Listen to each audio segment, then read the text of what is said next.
This is the Without Losing Your Cool podcast. We have entrepreneurs, climate changers, entertainers, and survivors turned thrivers.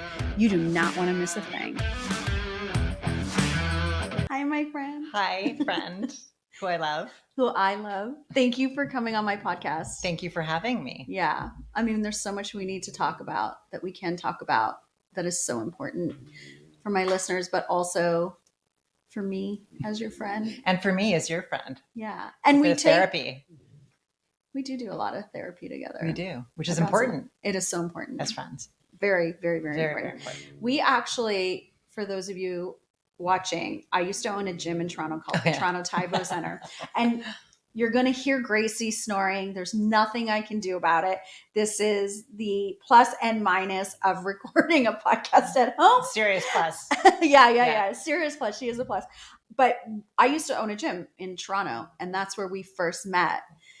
Caroline was a client of mine, and we are recording this episode from my new home studio. Beautiful. Thank you. You're welcome. And my very, very good friend here is Style Guru. If you've seen anything on my social media that you like me wearing, It's all her. Dominique often puts it together because even though she sells it to me and tells me how to wear it, by the time I get home, I forget. I've forgotten. It's good that we have Dominique. It's great that we have Dominique. Yeah. And we're recording this on a Wednesday, and she showed up looking gorgeous because on Wednesdays we wear pink. So the reference is, for those of you who don't know, it's a Mean Girls movie reference. Yes. But I actually do, for some weird reason, tend to wear pink on Wednesdays. It's just kind of like, I think it's in the back of my head. It just happens. It just happens. You look so cute. Thank you. She helped me put this together because when she showed up looking so beautiful, we kind of look alike in a good way. Yeah. In a very good way. I'll take that. Okay, so we have so much to talk about, and one of the biggest reasons I asked you to come on, and I figure we'll just dive right into it. Yeah. Is you turned 50 in July of 2021, right? Yeah. And November 2021, you texted me to tell me that you had just been diagnosed with stage 4 cancer. Yeah. So lung cancer. I'm going to throw this out here just so people know, but anyone with lungs can get lung cancer. Yep. Yes. So it's not just people who smoke. As a matter of fact, there's a large proponent of us who don't smoke. It's a genetic problem. So so that was sort of a really weird day and a weird week, and I'm still here. So that's good, I guess. It's very good. It's very I'm good. Still wearing pink on Wednesdays. See? I love it. I remember when I got the text message from you because you and I had just been speaking weeks earlier about a family member of yours who had cancer, and the cancer had come back. Yeah. And you were dealing with that. I forgot about that. Yeah, remember? Right. Yeah. So you were dealing with that. So when I got your text, immediately when I read it, I started weeping, like immediately. And then I was like, and I think if you remember, I started voice noting you frantically. Yeah, I remember. And I was like, wait. Did I read your message correctly? Are we talking about you, or are we talking about that family member? Right. Yeah. I mean, that's how it hit me. Yeah. How, like, what the fuck? Like, what did you think? Just turned 50. Right. So I think at the time, I didn't really think about that part of it. It was more, I went in for a quick checkup, and my daughter had sort of recommended I go in and see someone because I had a slight cough. That was it. That's the only symptom and I had a bit of it felt like a pulled muscle. That was it. But I thought, I'm out of shape. It's from working out, literally, because I had met my boyfriend and stopped working out as much as I used to. You were working out in other ways. Yeah, exactly. So, sorry, Dave. But so I just assumed it was like from a little bit of being not completely physically fit. But my daughter, it was right before Christmas. My daughter said to me, you need to go get your cough checked out because it's weird. You never have these lingering types of coughs. Right. So I remember the day because I was at work in the morning, and a MedCan, I'm lucky to be a member there, had stuck me in for a quick appointment. So in between clients, I kind of whipped over. Right. And unfortunately, when I got there, MedCan is for anybody who's not from Toronto, it's like a healthcare clinic basically. And they do battery of tests. They do workups. Yes, they do workups. But I just wanted someone to check my chest just to see what was going on. I assumed I had some sort of post-viral cough or something. Right. Because hadn't you been traveling? Yeah. Yeah. And Yeah. I travel a lot, right? You And it's travel a lot. Christmas. And I'm like, oh, I'm just run down Right. and I'm not working out enough. And I didn't have time to be sick. So, I think a lot of right. listeners relate to Right. that. And I think as women, because we're so busy all the time, right? And I have 2 kids and it's Christmas, very demanding time of year for me at work. Yeah. I was like, you just keep going. You know, you push through it and there's no choices. And I'm recently divorced, right? So, or finishing up a divorce. So it was a lot at the same time. Anyway, so there was a lot. Yeah. Yeah. So I went to this MedCan appointment thinking, oh, I'll be in and out. And the doctor listened to my chest and said, I really think that you need to get to the hospital. So it sounds like you might have a pulmonary embolism. There's something weird on the right side of your chest. So she wrote me a note. And then I remember at the last minute thinking to myself, which hospital should I go to? Because part of me wanted to stay downtown because my place of employment is downtown. Right. Waltz. And you live. Yeah. And I lived downtown too at that time. But then I thought, you know what? My dad's a doctor. And I thought, you know what? I'm just going to go to his hospital just in case. And so I did. I drove up there and. Because that was far. Yeah, it was far. It was like, but there's something in my head was like, no, go to dad's hospital just in case. See? Yeah. And you know what I like about that? Is that another thing as women, we constantly second guess ourselves. 100%. Some of us suffer with that disease of like, I think most of us, right? Do. We get a hit when you don't want to be a pain. Yeah. I just have a little cough and I don't want to be bothering someone with my little cough. And this is so embarrassing. And I'm so busy and I'm so important in my life that I don't have time to go get checked. So I went up there and they did a test for pulmonary embolism, which I did not have. And so I was about to leave and the ER doctor said, no. We always do chest x-ray. So you can't go quite yet. Okay. So I said, okay, fine. Fully expecting it to come back clear. And I was just sitting in the bed waiting for him to come in with the all okay, leave. We'll give you a puffer. Right. And he came in and closed the door behind him. And as soon as I looked at him, you knew? Well, I said, should I call someone? And he said, yeah. So I actually called my dad. And then he told us over the phone that they'd found a mass in my right lung and that I would have to get tests done. So they admitted me to the hospital that day. And I stayed for a week while they did all my workups. A week? Yeah. Yeah. What were you thinking in that moment? Oh my God. So I think, and I pray for most people that they never have to get that news. Yeah. And the first thing I thought of when they told me was my kids. Because I'm going to cry. I know. Was my kids. And I just was petrified for my children. And I screamed no and just kept crying. Yeah. So it's a very difficult thing to be able to contextualize for anybody. Right. Until you're in it. But it was just complete despair. Because how old were your girls at that time? So my eldest Charlotte was, don't kill me. 18? 19. So, and Katie was 17. Right. She was first year university. Yeah, exactly. Right? Yes. She was first year university through Yeah. COVID. So COVID was still happening through all this too.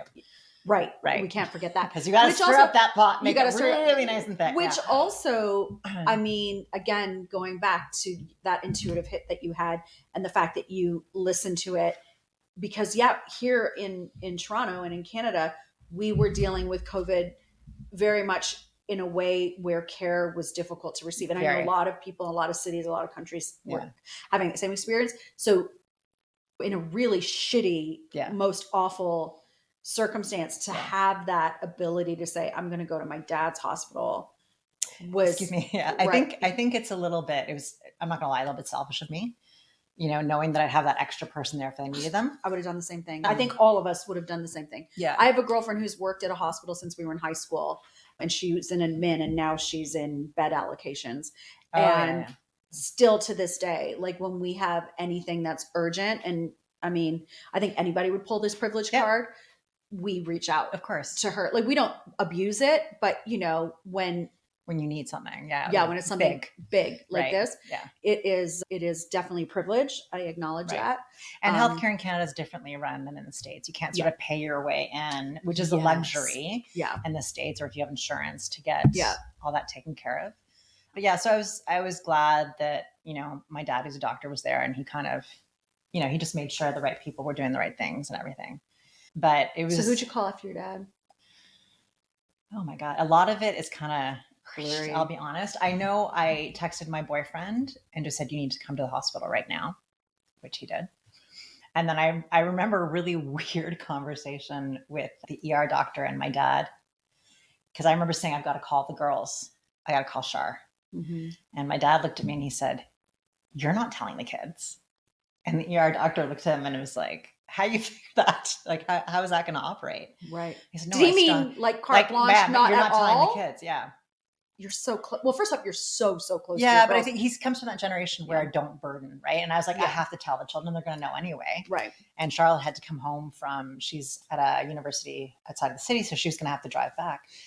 So I do believe it was Charlotte, either Charlotte or Katie. It was one of them, one of my two children. Mm. And then I just sat there and waited for people to come.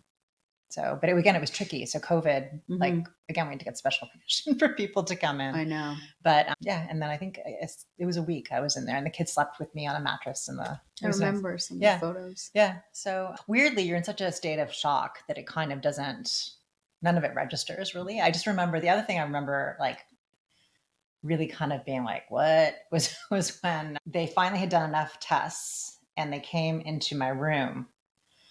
And the oncologist who had been sort of following everything for me, he walked up to a little board and he drew a set of lungs and he's like, I'm going to explain to you what's going on. And I said, great. Right. So he explained to me that I had stage 4 non-small cell lung cancer and what that meant, because it's very complex in terms of when you're diagnosed with a disease like mine, in terms of the genetic component. Okay. The beautiful thing about it now, medicine can actually, a biopsy will tell you which gene is faulty.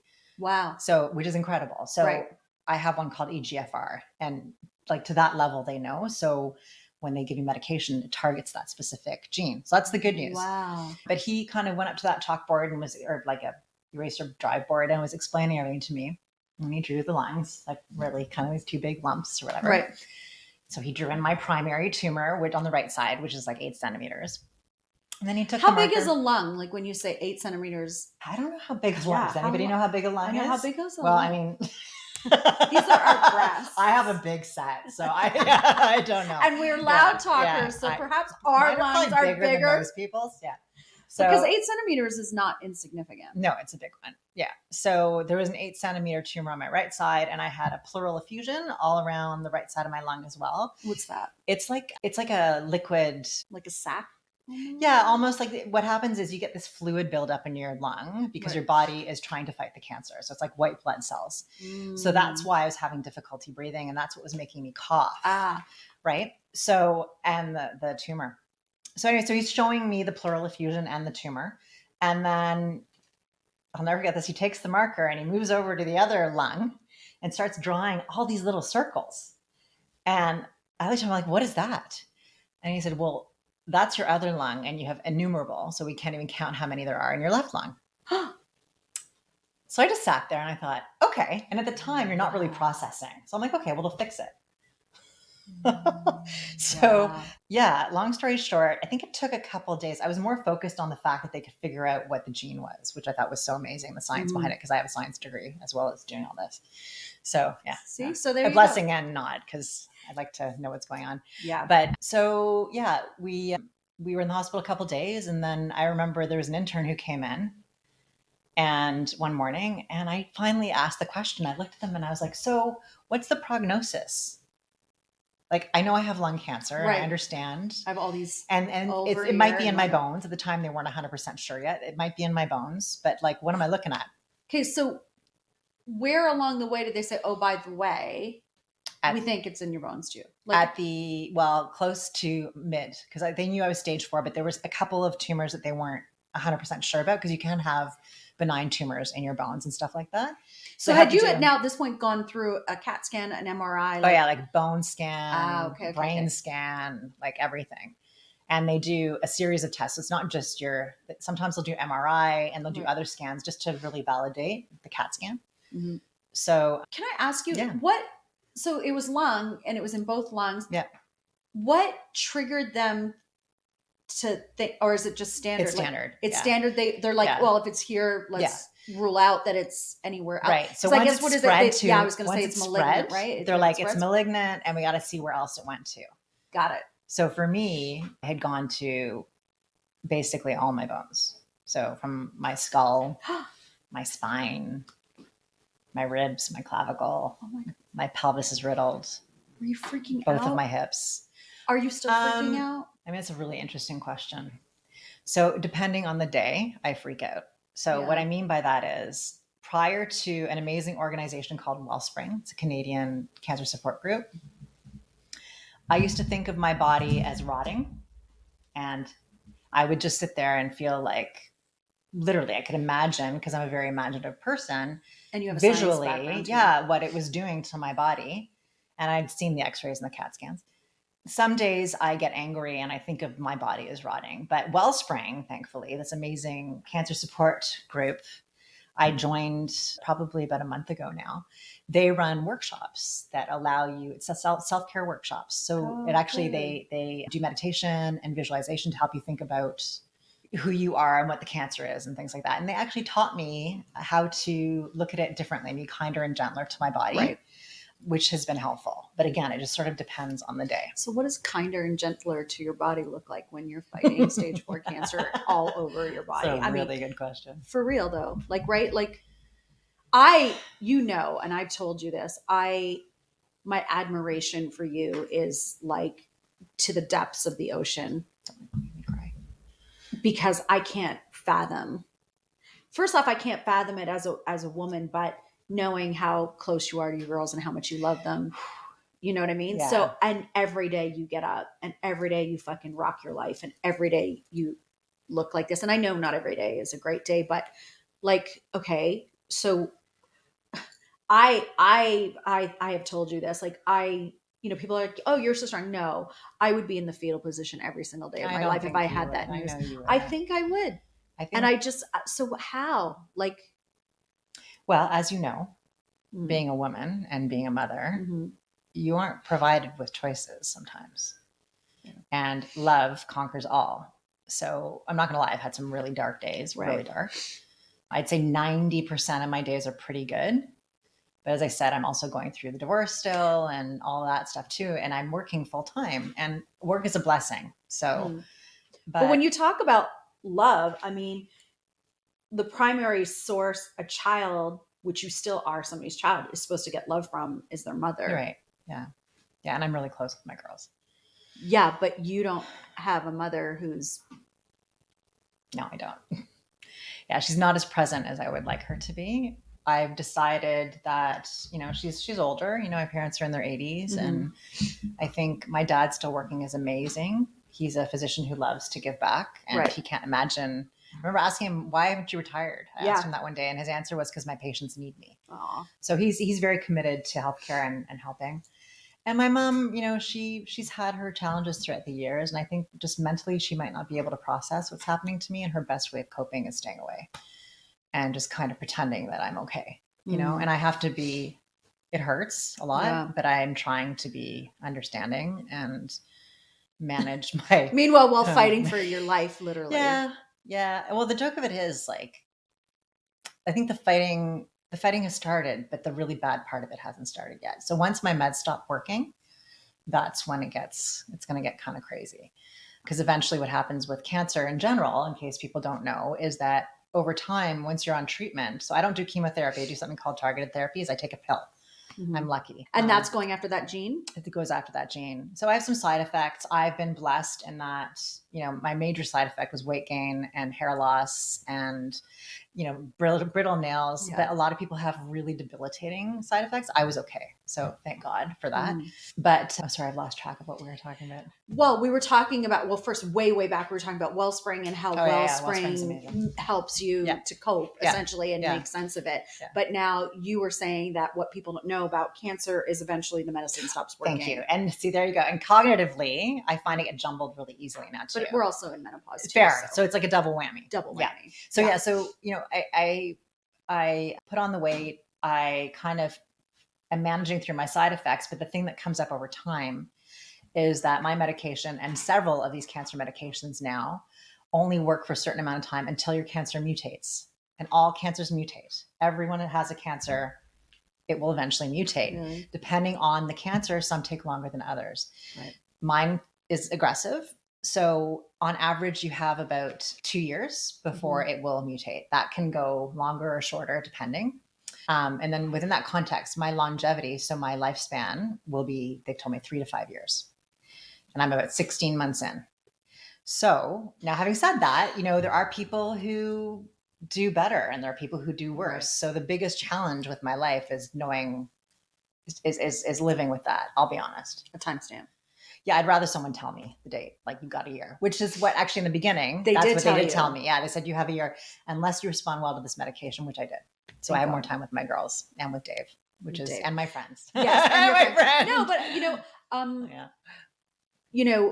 I wrote my third book, Loving Yourself Without Losing Your Cool, while you were going through your cancer. And I dedicated the book to you because it is about loving yourself. It is about living your full life and getting the most out of your one life. And that made me cry like crazy, just so you know. Thank you. Well, I asked your permission. I know you did. Because that made me cry first, and then I cried again.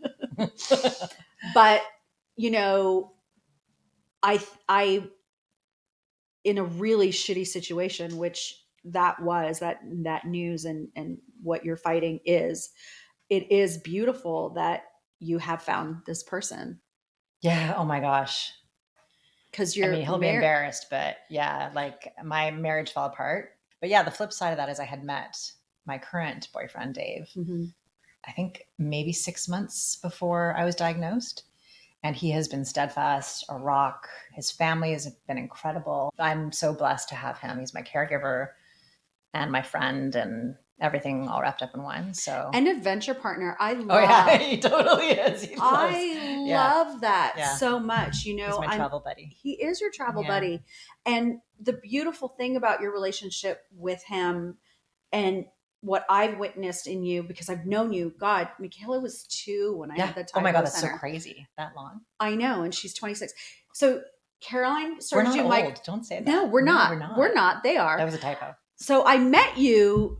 You started taking my classes because you were preparing to get married. And I wanted to lose weight. And I became addicted to you in your classes. Addicted. My friend Caroline and I would go. It was so much fun. It was so good. It was so much fun. So good. She probably still does it. I don't. At home. Should though. It was fun. Wasn't it good? So fun.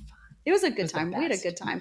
So Michaela is 26. So that means we've been friends for like a quarter of a century. No. Crazy? That's so nice. Okay. I love that. I love that for us. You know what I love? Yeah. I do love that for us. But that actually, when you get to the point in a relationship where you've been friends longer than you weren't is a beautiful thing, right? I never thought about that. Well, longer than Michaela. Yeah, because Michaela's 26 now. So we've been friends for like 24 years. I love your daughters. I love your daughters. I know. It's like a love fest. It is a love fest. It's a love fest. But it's Wednesday and we wear pink on Wednesdays and pink is the color of love. It's true. So we're all good. We're all good. We're all good. Okay, so so way back then, your heart is filled with love and anticipation of love and this marriage. And we had just come back, Dave and I, from the most incredible trip of my life. We had gone to Positano. I remember that. Capri, Italy. And it was quite literally, it felt like a honeymoon. We used to laugh. It just brought us so close together. And then I came home and there you have it, right? Diagnosed. So he's stood by me. He's been incredible. Did that feel like a ripoff after, Well said. Yeah. No, for real. Yeah. Because when I met you, you were preparing for this marriage, hopeful, youthful, all the things we are when we are thinking about marriage. You're in the marriage, you're having a family. He's not any longer who he was. The work is put in. Yeah, it's no longer a thing. Yeah. You grieve the loss because you and I talked about that. You're like, remember you were talking about that before, Dave? Yeah. You were like, have I done enough? Yeah. Right. I was unsure for sure. Yeah. Because as women, we also do that. We all second guess ourselves. Yeah. We're like, well, he's a good provider. Like we go through the list. Well, and he was, it's not he was. He is still a good man. We're just not the right fit. Exactly. And why can that not be okay? I agree. 100%. You know what I mean? Yeah. Yeah, I agree 100%. And I hope he finds what he's looking for sure. But yeah, I think because you can love somebody yeah. and not be in love with them. Yeah, and I think it kind of had reached that point with us, unfortunately. And like anything, any marriage, you grow together, you grow apart. And I think, unfortunately, we kind of both went separate ways. You always grow together and you grow apart. And it's whether or not you can come back together is what makes the difference of why some marriages go 50 years and some marriages go 15. It's a lot of work. It is a lot of work. Both people. For both people. And this is the thing I find that works, why I think Yannick and I work, is because he is as invested 100%. In the health of the relationship as I am. And because I find like, and you know, I might get some hate messages about this, but I find like women carry the load of the relationship. Like we're the one that says, hey, this is not working. This doesn't feel right. This doesn't feel good. This doesn't feel like there's growth. This doesn't, you know, and we come forward and some men are like, you're off out of your mind. I'm good. And they leave it at that and they won't do the exploratory. I have girlfriends who literally are like, I love you. We have a family. We have a life. Let's go do work together. And the husbands, they won't go. Yeah. And then, you know, eventually that marriage, there's just nowhere to go. It's really unfortunate because I think that for a lot of men, it can be incredibly difficult to get over that hump of, I am a provider. I am a man. I do not emote as much as you need me to in order to engage with this. And some men are more vulnerable when it comes to that. Usually those, not always, but usually a lot of those men have been through really bad experiences emotionally already. Right. So, you know, it's tough. And you're right. I think it boils down to, you know, Yannick's amazing with you. You guys connect and you talk more and you do things together. You know each other's love languages, which is so important. Right. And you respect each other, which is massive. And so I think that no marriage is perfect, but to your point, as long as you keep talking and you keep working towards that commonality and understanding what you both want, it can work. Yeah. And sometimes the languages that people use just become different, right? I don't feel like my ex and I were speaking the same language anymore. Well, and that's cool if you don't speak the same language, but as long as you're willing to learn the language, right? Yeah. Yeah. And sometimes people just don't. The other thing I've decided though, too, and in fairness to him, is I think that some people can only give you so much. 100%. And my friend of mine said to me once, we had this big discussion about emotional levels. Yeah. It's actually an interesting, she just sort of came up with this thing. And you and I would place this as Tens? Level 3s. She has 1, 2, and 3. Oh, okay. I was going to say if there's 10, I'm definitely. Yeah, well, basically the 3 is the 10 in this case. So the 3 is someone who's really kind of emotionally intuitive and available. And they enjoy deep conversations and they want to learn about people and who they are and how they feel and what drives them. Yeah. Okay? Level 3. There are people who kind of fall in between. Level 2, they're okay, kind of tiptoeing in that area. Right. To be polite, but at the end of the day, they're, you know, not completely comfortable there. Yeah. Then there's the level 1s. Level 1s have no capacity to get to that point. Yes. So they can observe, but they can't participate. Yes. And I truly believe that different people have these different levels of emotions. Yeah. And without losing your cool, we've got your gift giving needs covered. Whether it's a holiday gift, if it's a support gift, if it's a little extra love that somebody in your life needs gift, or a parent who needs a little more guidance, advice, and the knowing that they are not alone out there in their parenting journey, we have got you covered. If you know somebody who is deepening their relationship to self, grab them the Self-Love Bundle. It includes the Loving Yourself Without Losing Your Cool book, Loving Yourself journal that accompanies the book, and love notes for adults. If you have somebody in your life who's expecting or has a little from 0 to 10, then the Raising Kids Bundle is the perfect gift set for them. It comes with the Raising Your Kids Without Losing Your Cool and love notes for littles. If you have a parent in your inner circle who is heading into tween and teendom, boy, have we got the gift set for you. Parenting your teens without losing your cool comes with love notes for tweens or teens. You get to choose. All of this is available for you at ChantelleBisson.com. If you're shopping ChantelleBisson.com for the very first time, don't forget to add yourself to the newsletter to claim your shopping discount code. Go now. So I have a question for your friend, if she's listening. Maybe she Which could one? message Anna me. Gomez?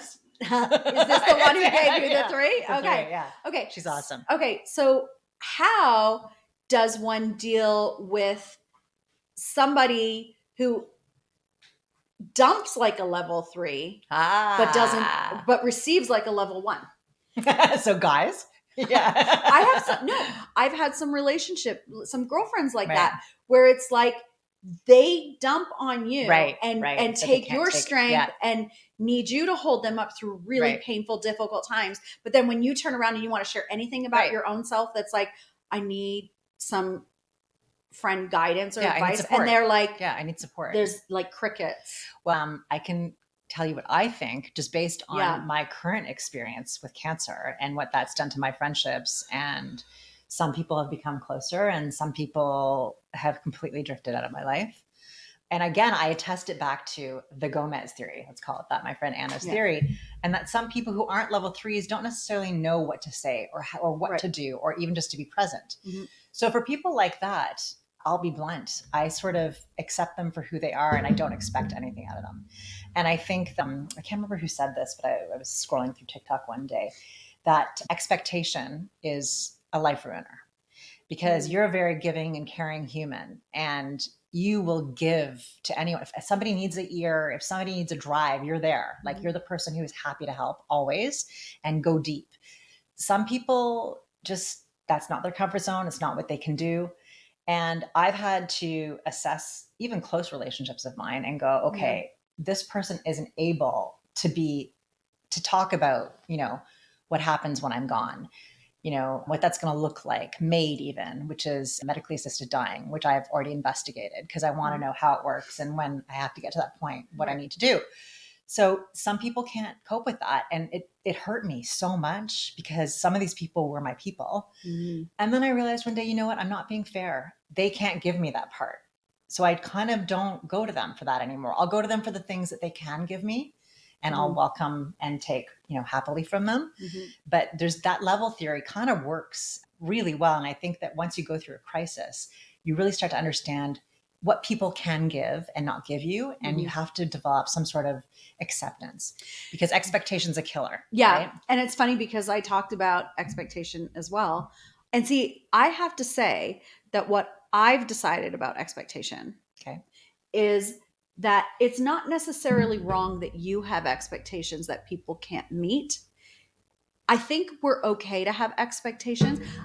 What I have decided is that if people can't give you what you need or what your expectation is, then I think the onus is on us to decide. And it sounds like you've done that. Yes. What access that person has. I agree 100%. Right? You nailed it. So I feel like expectation is okay if you can manage what you're going to do with the information once you receive. Agreed. that person cannot be what you expect or what you need. Agreed.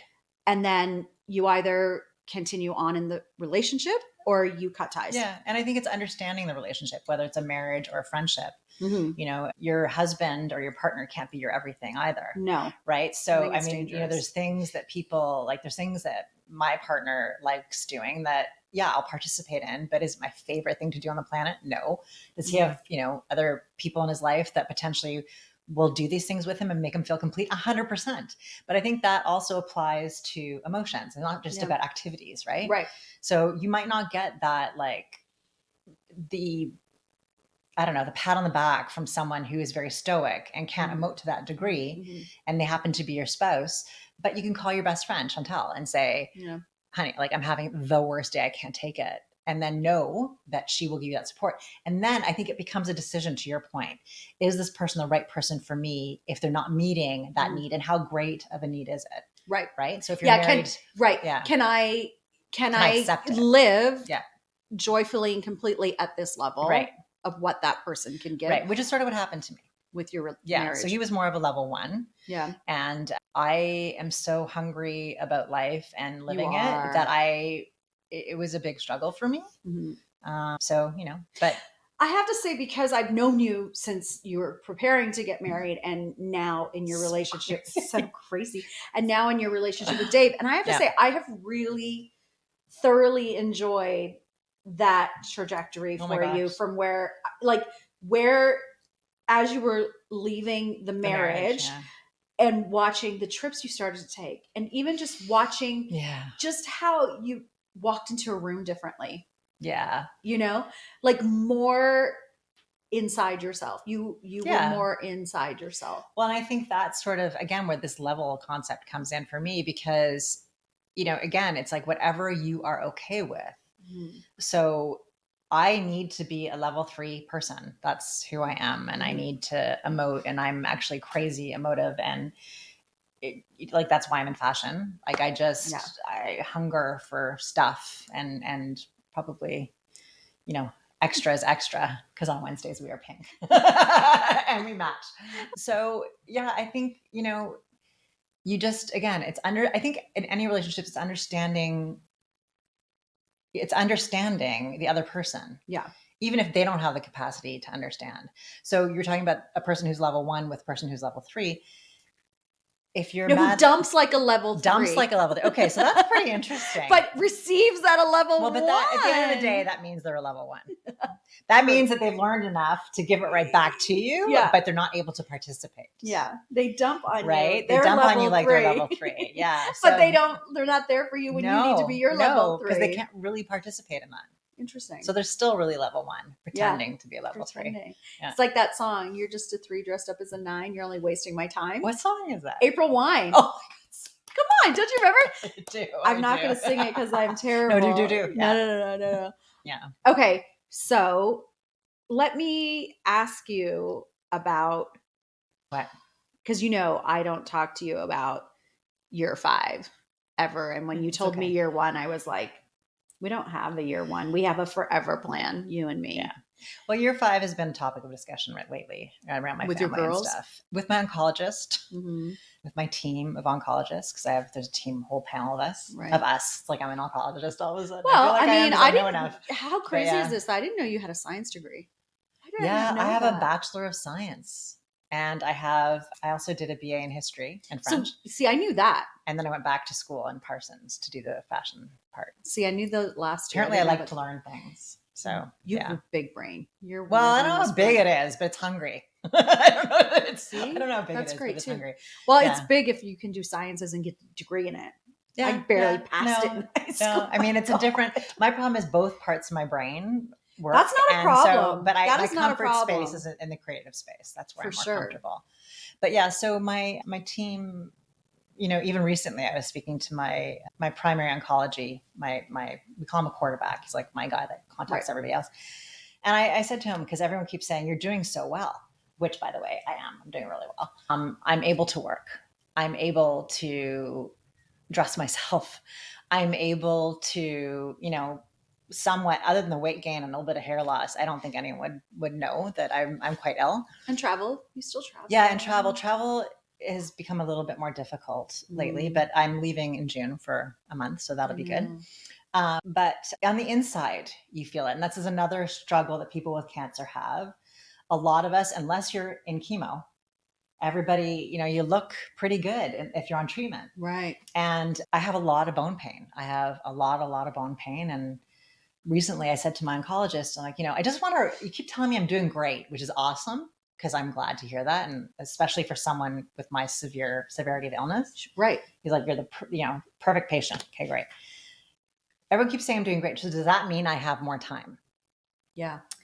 And I said, if I have to aim for a number, what number am I aiming for? And he said 5. You're going to be at the other end of the bar. It was 3 to 5. So you aim for 5. You're going to go for 5. Yeah. Now, I mean, there's always the hope that a new medication comes out, or I'm following all that too. And, that's what I was going to ask you, because you said back about how cancer mutates and it becomes something else, and then the medicine stops working. What's the plan then? But didn't you have a mutation already once? Yes. So I have an unknown mutation in the pleural lining of my lung. So when they went in to do a procedure on me to get rid of that fluid that keeps building up, the thoracic surgeon found a little spot and he cut it out. And we all assumed it would just be more of the same. But when they tested it, it was actually a mutation that is very unknown. So the step from there was they test your blood every now and again to make sure it's not circulating through your blood. And they don't know. So it's like, okay, well, if it's not circulating, we're going to assume that the medication you're on is working on that one even. So until they see more spread, like more tumors in my body, they go, okay, you know what? We're good. Like that's the objective isn't necessarily always NED, which is no evidence of disease. I was going to say like sometimes eradicate. It's just stable, right? So for me, my primary tumor shrank by like 85%, which is awesome. The tumors in my left lung, the innumerables, are gone. Wow. But the bone disease, which is harder to deal with, is still all there.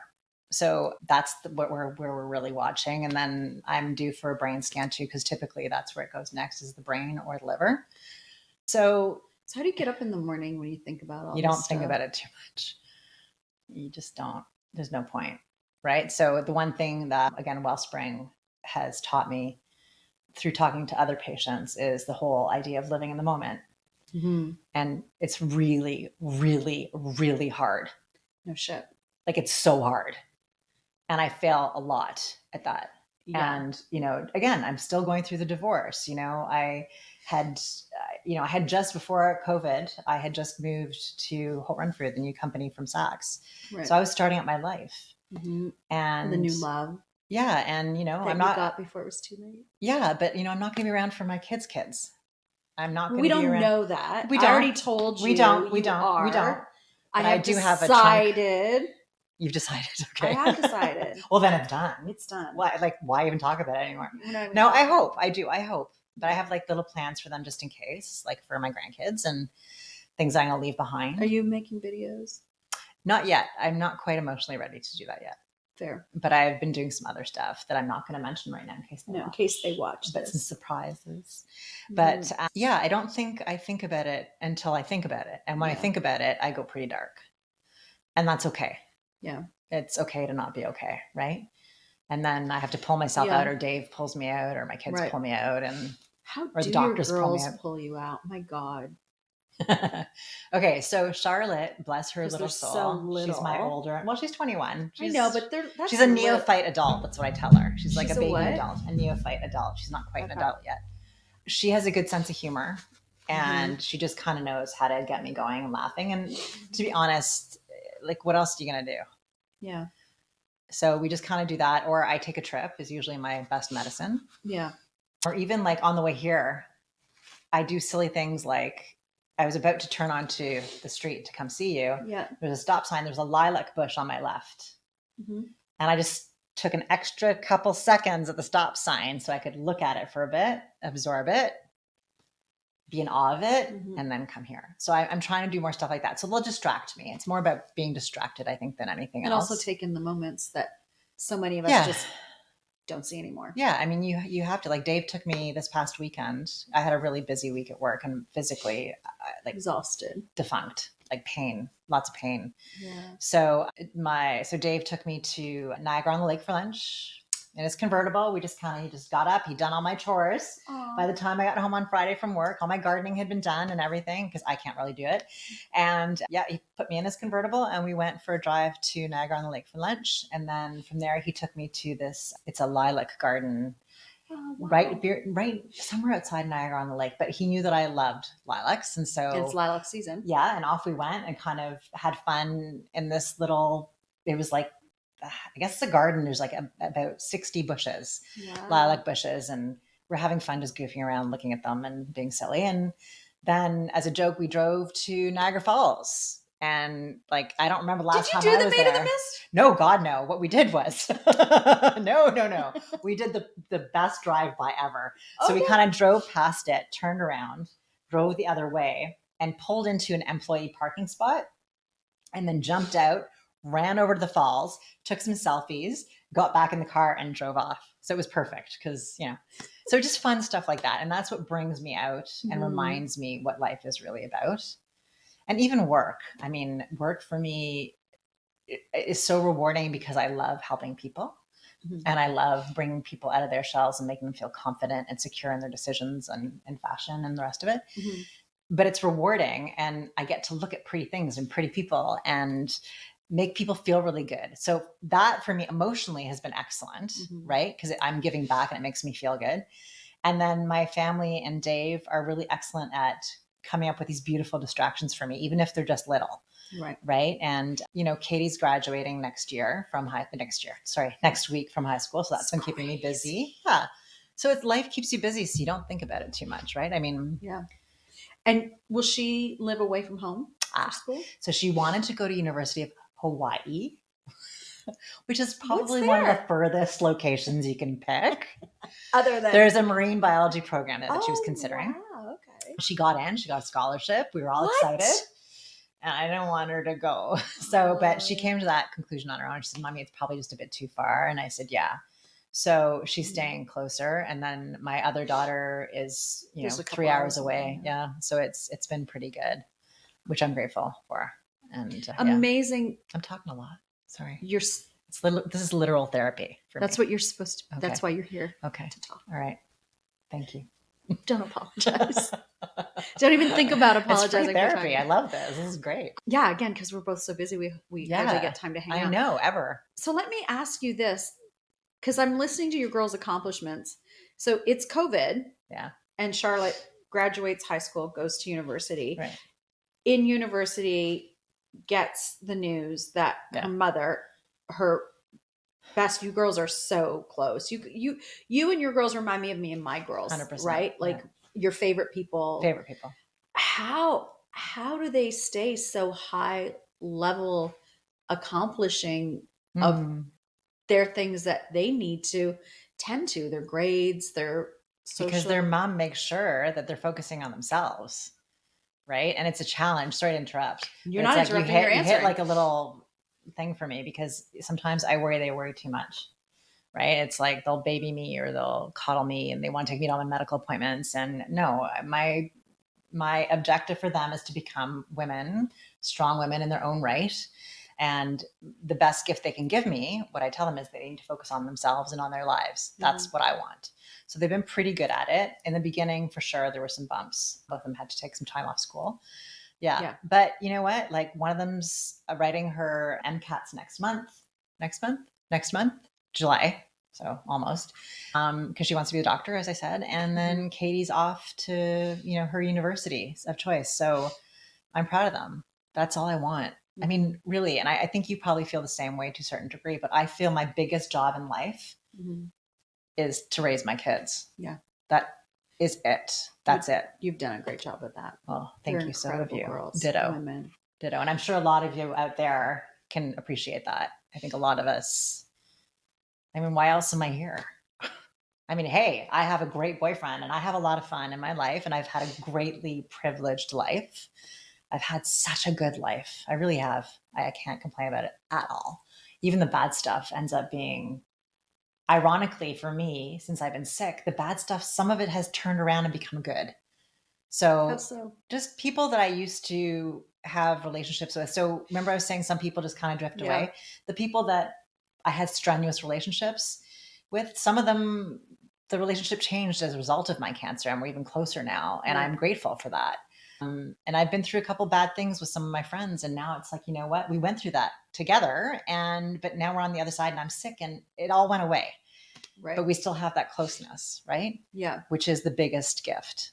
That's all for me, that's all I want is I will be a happy person if I can connect with the people that I love and just experience life. There's like, it's pretty basic, man. Like it's not complicated, right? It's like, just do things and talk to people and absorb it all, right? Well, I can. Well, and take the time. Yeah. So many of us don't. Well, it's hard. I mean, even with me, like I'm working and I assumed, hey, at the beginning I was like, oh, a couple of days a week, it'll be great. Right. Last week I worked every day and had 7 clients on Friday, which was way too much for me, but I love my job so much. Right? It's like it's like you have the same problem. I'm a yes person. You're a yes person and you love what you do, which is why you're so incredible. But it's so hard to peel it away. So I actually have taken a step back. I spoke with Dave and I've taken a step back and I've decided I'm going to slow her down a little bit. So I'm going to, and focus more on some other things and more self-care. which is hard, actually. Even with me having cancer, I find that hard to do. That's wild. Yeah. Is there a part of you, and I'm asking this more for myself, is there a part of you that maybe subconsciously feels like if you focus on taking care of yourself, it acknowledges that there's cancer? Such a good question. No one's asked me that. Probably. Why did you do that? That's good. That's a good freaking question. Yeah, maybe. If I keep busy, then it's not really there. It's not that it's not there. It's that I don't have to deal with it. And I feel so emotionally drawn taking care of other people. I don't want to take care of myself on top of it all. So I think I was thinking about this on the way over, actually, like what is self-care for me in particular? Because I've been complaining about it a lot to my family. I'm not someone who goes to the spa very much, right? Like I don't do massages all the time. You need to hang out with me more. Yeah. Yeah. Well, I should. I know. I should be. But it's never like my thing. When I do it, I'm so happy. Yeah. But I don't crave it and pre-plan it. But for me, self-care, I was thinking about this the other day, is I now have someone who comes to my house every week and does all my laundry and preps my food. And that's self-care, so I can take my time and do things like this today with you. Yeah. Or go to work because it brings me joy. That's for me, I think, the most important type of self-care. I am slowing down so I can take better care of my body. And because I think it's been too much and I'm feeling it. So I'm trying to figure out that balance. For sure. But yeah, I mean, the problem is there's no easy answers to anything in life. Literally none. And just when you think you have a plan and it's all going right, that won't last. It'll either get better or you might get a bump in the road, right? Right. And that's okay. Yeah. Because that's what life is. 100%. So none of us have it easy. No one. And I will never minimize other people's issues or concerns or anything. That's part of my big thing is people say to me all the time, well, I can't complain to you. I mean, you got stage 4 cancer. How could I complain to you? I'm like, oh my God, just complain. Tell me what you're thinking and feeling. I say this to you all the time. I'm like, I don't want to tell. And you're like, no, it's just a different. Tell me so I can stop thinking about mine. Yeah. I think it's that, but I think, for sure. But I think I am not one to ever minimize the way people feel. I'm such an emotive person myself. I met this great author through Instagram, Trey Anthony, and she wrote this book about Black women loving themselves more, and the thing, because apparently what Black women struggle with a lot is intergenerational traumas, and they don't talk about it like I could see that, it doesn't kind of roll downhill, the healing of it. And something she said to me, and it was right around, actually, I think I was talking to her, I interviewed her right around the time when you got your diagnosis, was that trauma is trauma. Yeah, exactly. Right? It doesn't matter if you're drowning in 4 inches of water or 4 feet of water. The result is you're still drowning. Yep. And that was something that really stood out for me because, we can make excuses for ourselves as women as why we shouldn't share our pain and our hurt because, well, that person, and I think it comes from being, growing up and being told children eat all your food because there are children starving somewhere in the world. And you're like, fuck. You're fine. Stop crying. Yeah, you're fine. Your brother hit you. Oh, you're fine. Yeah. So there's a lot of sweeping shit under the rug. And certainly your parents are Eastern European, that right? Generation, and my mom too. And so I think about you a lot, obviously. And I wonder, when you were told just after turning 50 that you were full of cancer, if you were 20 and I was told, and you knew that was going to happen at 50, would you have done anything differently in those 30 years? No. I love that. Isn't that crazy? No. And I believe it. And know that's that why when I say I've had a good life, I've had a good life. Like I've had a really good life. I've been blessed. My parents, we traveled a lot when I was younger and I never wanted, right? They were good providers and I went to a great high school and I graduated. I've got all these degrees and my experiences with my friends and my family were so important to me that. Like when you went on the catamaran with. Yeah. Right. Islands? Yeah. And 16? Yeah. No, see, exactly. And even like last summer when one of my best friends organized a little something in Ibiza for me. I know, that's so Yeah, cool. you know, and so I'm lucky. And my kids, it's a huge accomplishment to me. That's for them. They're gonna feel so much pressure, but it's like, that's all I care about. And Dave, obviously, I don't want him to think that I don't, but as a woman, my kids are my everything. And I'm just grateful that I found a partner too, who understands that his kids are his everything too. He has two beautiful girls. And yeah, I don't regret anything. I don't regret my marriage. I don't regret anything I ever did, good or bad. I don't. Just remind me I said that. If I'm having a day where I'm like, why did I do that? Shantelle be like, well, you told me. You don't remember? I don't regret anything because it just made me who I am. Right? So, okay. I'm putty. Next question. Okay. Sorry, I was coughing over all. But do you regret anything? Am I allowed to ask that? Like, do you think? Do I regret anything to date? Yes. What I regret is that I spent too many years hating myself. Right. Okay. Yeah. Yeah. I regret that. Totally. I regret that. Yes. I was very, very awful to myself. Sorry. Yeah. For a long time. That's and that rolled down onto my girls. It did. Every one of them has had body issues and self-love issues because of that. And I regret that. And that's what I wrote about in my book, Loving Yourself Without Losing Your Cool. I know. And thank you for being honest and open like that, because I think it helps a lot of people. I mean, we all have, as I said, I've put on like 20 pounds since diagnosis between the meds and radiation-induced menopause. So it's a new fun thing. We love the M word is like the favorite thing ever, especially in fashion. It's the best. But God. Yeah, I don't know. I can't remember what I was saying. We were just talking about regrets. Yeah, if you knew that you were going to get this news. Yeah, and for you though, what I was going to say is the best thing you can ever do. A therapist told me this many, many, many, many, many years ago is, you're going to pass down your trauma. It doesn't matter. It doesn't matter how hard you try. Your kids are going to pick it up. The primary objective is that they get it less than you had it. 100%. That's all you need to aim for. It's not about fixing them. No. Because we can't. Well, and also too, there's the very real knowing that we're all spirits here to have our own experiences of being human, and that there's shit that they're working out from. You might check out, but no, you might check out right here, right now, because you don't subscribe to this, but from lives before. Right. Do you know what I mean? Right. I happen to believe that. Yep. I am their vessel. My role is to, as best as I'm able to with my own shit, allow them to be who they're meant to be. Yes. Right. And that's perfect. And I think anyone can agree with that, irrespective of your beliefs. That's sort of genetically what we're here to do anyway. Yeah. Right. As just animals on this planet, which is really at the end of the day, we wear our pink on Wednesdays, but at the end of the day, we're just animals on this planet. Yeah.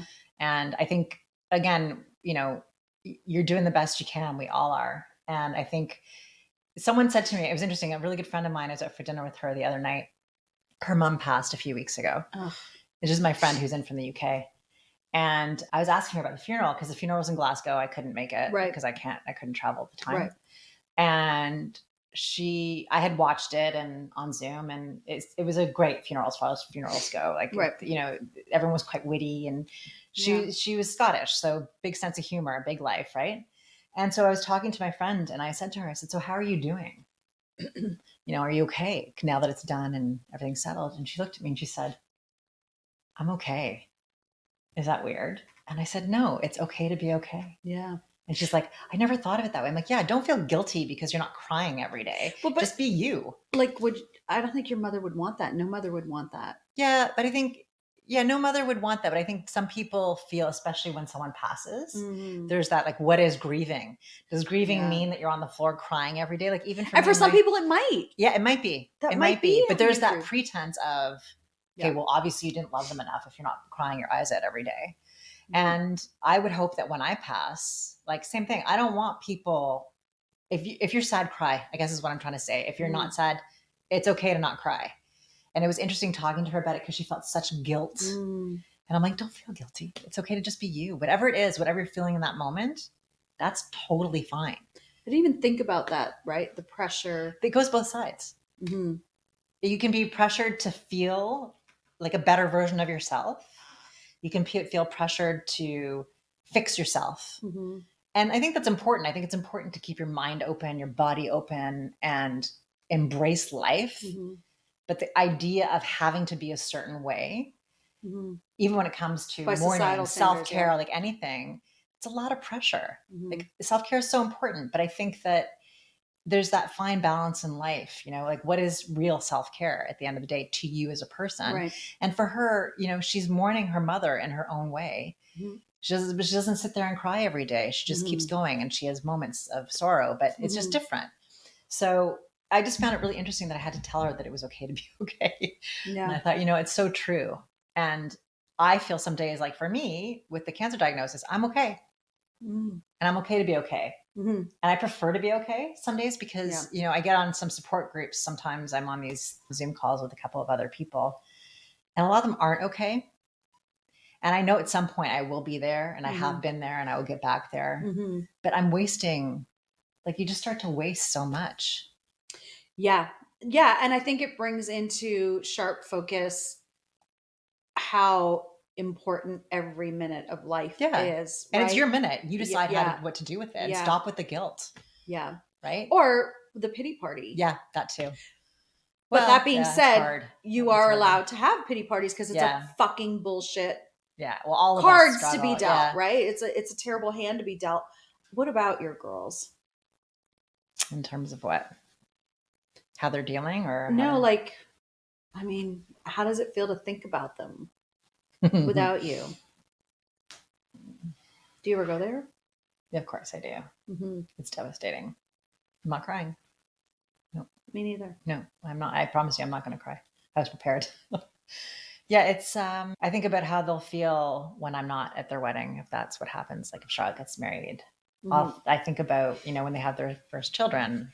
Yeah. If I'm not around, how that would feel. And like talking to you about it right now, like I'm so in the zone that it's like I can't emotionally connect to that feeling. But I have now. Mm-hmm. Yeah. And I'm planning for when all those things happen, right? So I have a plan, which gives you comfort. Yeah.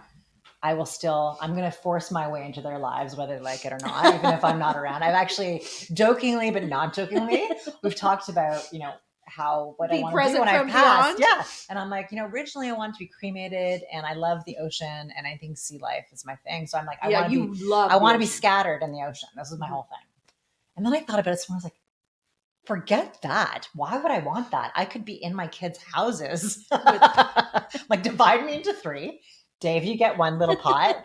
Charlotte, you get another. And ironically, you know, I'm joking about it, but one of the biggest things I struggled with in the beginning was, what do I believe in? Who do I believe in? Do I believe in God? Do I believe in that, you know, spiritually? Where am I? I was raised a Roman Catholic. So good. And like, am I good? Am I right with God? Yeah. And you know what? I got to tell you, and I know everybody feels differently, and I respect everyone's opinions and values. I was raised Roman Catholic. I was confirmed. I was married in the Roman Catholic Church. I think I'm too angry to believe in God right now. I don't understand like what you're involved with, right? The Childhood Cancer Canada, and you and Yannick, and the amazing work you've done for them. Yeah. I think about a child going through what I'm going through, and it sickens me because I can actually feel it. I know what it feels like. I know how hard it is. They must fight like crazy, and the innocence around that. Them not understanding what's happening to them. I don't understand how a God who loves people could do that. But that's, again, I don't want to offend anyone. That's just sort of my take on it for now. And, you know, it could change. I actually have it on my bucket list. I want to sit down with a priest and chat through it. It's on my bucket list. Yeah, because I want to, you know, there's value in it. I just don't 100%. Know where it is for me. Where it lies. Yeah, quite yet. But yeah, I don't know. It's a funny life when you find out that your life is short, right? I mean, the big difference is, though, to your point, earlier, I'm talking. Life is life. We could all go at any minute. Mm-hmm. And the important thing is to live in the moment as best you can, knowing that it's incredibly difficult. It's incredibly difficult because it takes time. You actually have to peel yourself out of your life to actually enjoy it. Yeah. Which is like brutal. It's so hard. That's a cool thing to say. You have to peel yourself out of your life to actually enjoy it. Yeah, it's true, because we're so stuck on that wheel. Even when we think we're not, you're still stuck on that wheel, right? Like And until you do practice mindfulness and do things like stop and look at that lilac bush on the way here for like a couple extra seconds, that's actually to me what life is about. I remember, like, I create moments. Dave and I were shopping at Canadian Tire for Christmas stuff. Okay, this is before Christmas. And I remember walking through the aisles of Canadian Tire looking to, I think, what were we looking for? Probably I think it was lights. I think it was lights. And I turn around and he goes, "Hey, look at me." And I turn around and he grabbed, you know, those stupid cheap Christmas bows that are massive. Yes. And he just kind of put it up to his like bow tie, like a bow tie cravat. And honestly, I can see it crystal clear in my head because he just looked so silly and so adorable. And it was like, this is a fun moment. I'm going to remember this for the rest of my life, which he thinks is so weird. But I just loved it. It was like a weird little special moment. And that's literally what life is about. Reading, like, it's being here with you. It's these special little moments, because without that, what is there? Which the fascinating thing is, wouldn't it be beautiful if we all would live our lives this way without prejudice? Yeah. Without that time hanging over our heads. Yeah. That's what I'm saying. Without kind of, it's the ideal state. But I mean, look, I have stage 4 cancer. I'm still trying to balance it. But I do often wonder if, like, in the olden days, like I'm talking, you know, when there were no wheels. Yeah. That's how people lived. Because they didn't Because there was nothing else. And we have know. these luxuries and this beautiful stuff that kind of distracts you from your life. 100%. And it's incredibly, like, thank you to you for writing books, because I know for a lot of people, that's a great way to escape and kind of, but your books are amazing at having you think about yourself and understanding what you need for you and your family, right? With the girls and everything else. People just don't have time. And I gotta tell you, now I'm going to cry. Time is so, so precious. So yeah. And I'm not going to regret anything I do from now till whenever I pass. And I've wasted some days, and some days are wasted for me without me wanting them wasted. But again, it's just, it's just life. Don't take advantage of it. And it's so easy to say because I'm sick, but I was on the other side of the fence. I used to not be sick, right? And I tried to live my life in the moment as best as I could by loving my family and my friends and having fun and traveling and just living through difficult things with people. And I loved it. And I think that's why I have no regrets, because I feel like I've taken a big chunk out of my life. But, people, I encourage people to, again, it's going to be hard for people to relate to me as much as I want people to. It's really hard for people to understand when you finally have that, like, clarity. Well, clarity? I don't even know if it's clarity. I think it's expiration date. Like, you're given a date. It's like the weirdest thing, right? So you feel like there's a cliff, right? And you can see the cliff, but you just don't know how quickly you're driving towards that cliff. Are you going 190 miles an hour? Are you going 500 miles an hour? You don't know how quickly that cliff is coming. Next month, I could get bad news. I could get bad news, 4 years from now. So it's, I guess it provides clarity maybe, but there's no way people can internalize it. And I wouldn't expect people to, and I don't want them to. I think if anything, if people take away the fact that busy lives are awesome because they're fun and, it's important to live the life that you want to live. But if you can, within that life, build in moments of clarity, moments of, like what I did with Dave in Canadian Tire, like build that in, because I'm still talking about it, right? It's these silly little things that are so special to me. He will never remember that happened probably, but it was really special to me. And that is life to me. That's life. Special moments, growing, helping some other person grow. That's it. Otherwise, why are you around? What's the point? I agree. Because all we do is, sorry to get me going, but we're consumers. I work in fashion. Yeah. For me, it's about the artistic side of it, the artistic component. And I love, as I said, helping people, making them feel amazing. And to me, dressing someone is like making a painting sometimes, right? Like just I can see that. Thinking about the colors and the shapes. But it's, it's still just fashion. It's entertainment to a certain degree. Yeah. For others, it can be life-changing. So I don't know, I'm talking in circles, but time is important, I think is what I was trying to say. But don't put pressure on yourself. That's also what I'm trying to say. Yeah. But enjoy no, it, but don't pressure yourself, because you said it all beautifully. I talk a lot. I love you. Well, I love your bravery. Oh no, this one says fearless. Thank you for, my girlfriend from the UK gave me this bracelet. She brought it from the UK the other day. It's a company. Actually, no, sorry, New York. Some company in New York that does these bracelets. It's probably a Taylor Swift fan somewhere. Probably, right? But I think it's so cute. It's beautiful. But yeah, so it says fearless. And, thank you for saying what you're saying. I don't feel special. Well, you are, and you were special before you had stage 4 cancer. Saying that, but I don't. So another thing about cancer, in case you've people who are struggling who are watching, mm-hmm. I want them to know that I understand. It's like a frustrating thing, but your life changes. Okay. Mm-hmm. Mentally, physically, everything, your life completely changes. And my struggle has been, do I keep holding on to parts of me that I loved, that I still want in my life and kind of morph it? Or do I just accept defeat? Right? Because it's like, even for me, being in fashion with the weight gain, it's been difficult. Right. Not impossible at all, obviously, but for me, it's a giant physical change, and my breathing has changed, and my capacity to do stairs up and down has changed, and I don't get to work out anymore because I have to worry about spinal fractures. Right. So I sit there and I'm like, I'm a completely different person emotionally too. Well, maybe not that much different, but I mean, I can't see how you wouldn't but what do you be. hold on to? And everyone's always saying, it's a new life, you're a completely different person. I don't want to be that. I want to be the version of me that I am, and and accept it, but still have the pieces that I liked about me that I can still be, if that makes any sense. 100%. It's like I was broken and I have a couple pieces left that I can still stick on that mended wholeness. So I'm trying to be okay with that. And I think that's what a lot of us need to do when you get ill, or you're like, it's too much to bear. So yeah. So anyway, I don't know why I was saying that, but thank you. No, I'm grateful. Well, you're sharing with people who are listening who might be going through the journey with you. Yeah.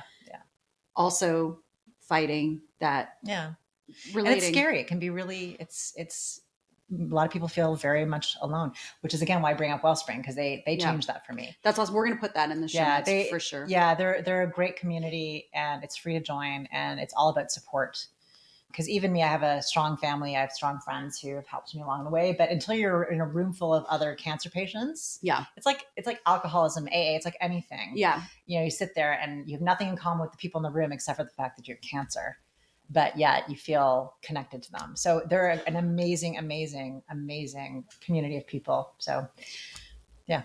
Well, when I'm doing a season 8, okay, in your past 5 years, yeah, I'll have you back on. Okay, Katie and Charlotte. Sure, I would love that. And Dave in his red bow tie. It's red bow tie. I'll buy it. We can't do it on a Wednesday. Actually, we'll do it on a Wednesday. We'll wear pink, and we'll get him a pink bow tie just to make it a little bit more interesting. We will. Yeah. New memory. I love you. I love you too. Thanks for doing this. Thank you for having me. This is the real deal. My beautiful friend, Caroline. Thank you for having me.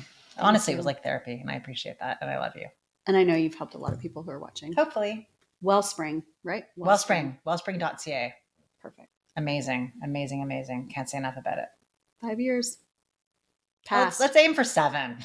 I said forever. We're going forever. Same thing, but after 5, you're going to come back. Oh my God, we'll have such a big party.